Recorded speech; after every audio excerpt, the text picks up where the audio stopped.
We were to like The Killing Moon, and Kurt was like, man, this music you used to like, it's so romantic. You know? I was like, yeah, okay. That's sweet. But I did like Flipper. Like, we had very common ground with Flipper. But, I mean, Black Flag, none of that. It wasn't me. And I'll be the first to admit it. Not many people will anymore. Yeah.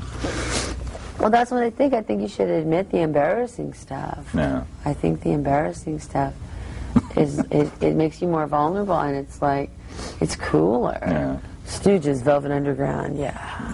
My influences, you know, it's like Butthole Surfers, like, oh, shut up. You know every word to, like, Pretty in Pink backwards, you know. You guys still fighting yet?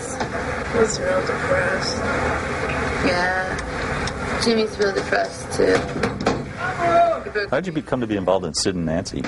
Well, me and my friend Jennifer, we were punk rock extras. And, as a profession? Or? Yeah, that's what we did, like, you know, for a living. And, you know, even, like, in the Gen X book, down to, like, the infamous Quincy Chips episode, me and Finch were in the Quincy. We were in the Quincy episode.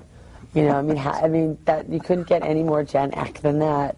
So we would, like, get these, like, big, like, mohair, you know, their idea of punk with these big, funny, fake mohawks and stuff. And that's how I met Pat Smear, and I thought it was fascinating because I got to, like, see movies being made, you know, being from Oregon, whatever, and New Zealand, and so they had advertised. Actually, Alex Cox had advertised in Maximum Rock and Roll and Flipside, and it was an open call, and I just went, and you know, and there was a scene. The scene you were supposed to try. You had the girl, Nancy had a Harrods bag, and she goes, "Oh my God, I look like Stevie Nicks in the mirror," and I could really relate to that line. So I did rather well, and then on my callback, I had a callback, and then I brained Alex with a picture. I braided him over the head, and he kind of liked that, and so you know, I made the short list, and thank God I didn't get that part. I mean,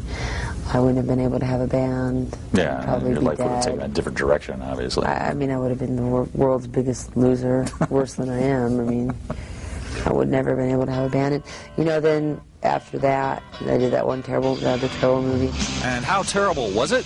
Well, it was director Alex Cox's post-punk catastrophe Straight to Hell, in which Love was featured with former Clash singer Joe Strummer, Elvis Costello, the Pogues, Grace Jones, and, why not, Dennis Hopper.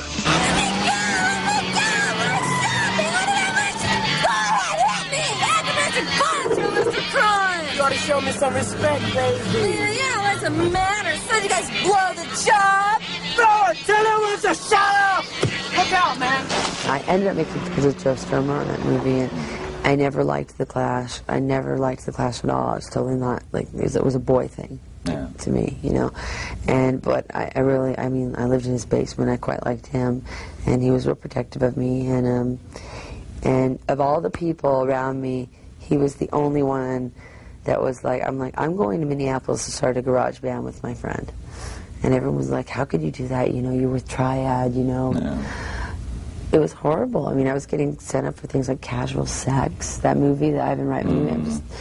It was an awful, awful 3-4 month period. And I just got fatter and fatter and more miserable. And it was like, the goal, I guess, the objective was to be famous for the sake of being famous. Yeah. You know, what's that for? Had you been writing songs all this time? I'd been writing lyrics. I wasn't much of a good guitarist. As a matter of fact, Joe Strummer said to me that night in that bar when I was like, I'm going to do it. And he's like, you are the worst guitar player I've ever heard.